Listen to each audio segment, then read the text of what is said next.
top mathematics professor from MIT posed an unsolvable riddle to a young girl who was only 7 years old. Minutes passed, but the girl remained silent. The professor's anticipation gradually turned into disappointment. He began to doubt whether the girl was as gifted as others had claimed. Frustrated, her grandmother led her away, accusing the professor of intentionally making things difficult. But just then, the girl said something that left her grandmother stunned. Well, for starters, forgot the negative sign on the exponent. It went downhill from there.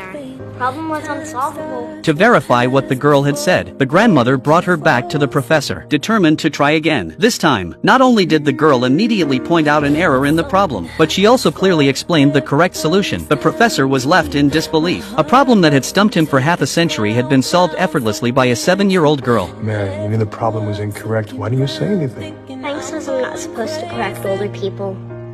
Nobody likes a smartass. It turned out her extraordinary intellect was closely tied to her background. Mary had been raised under the care of her Uncle Frank, who wanted her to have a normal, happy childhood like any other kid. He enrolled her in a regular elementary school in town. On her very first day, Mary caught her teacher's attention in an unexpected way. The teacher casually asked a simple math question. What's 3 plus 3? But Mary immediately challenged the question. 3 plus 3?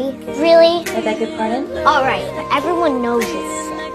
Trying to assert authority, the teacher threw out a much tougher one so difficult that even he couldn't do the math in his head. He asked, what's 57 times 135? For a first grader, it was a massive challenge, but the moment he turned around, Mary answered without hesitation. 7,695. The teacher couldn't believe his ears. He grabbed a calculator, double-checked her answer, and sure enough it was correct. Shocked by her performance, the teacher informed the principal right away. When the principal heard what happened, he contacted Frank immediately. He encouraged Frank to consider enrolling Mary in a specialized school for gifted children and even offered a full scholarship to support her education. For most families, this would be a dream opportunity, but Frank didn't even hesitate. He turned the offer down and took Mary home. Curious about Mary's background, the teacher started looking up information about Mary's mother online. What she found left her speechless. Mary's mother had been a renowned math genius, awarded numerous honors and holding a prestigious reputation in the mathematics world. But just as she was on the brink of solving a world-class problem, she passed away under mysterious circumstances.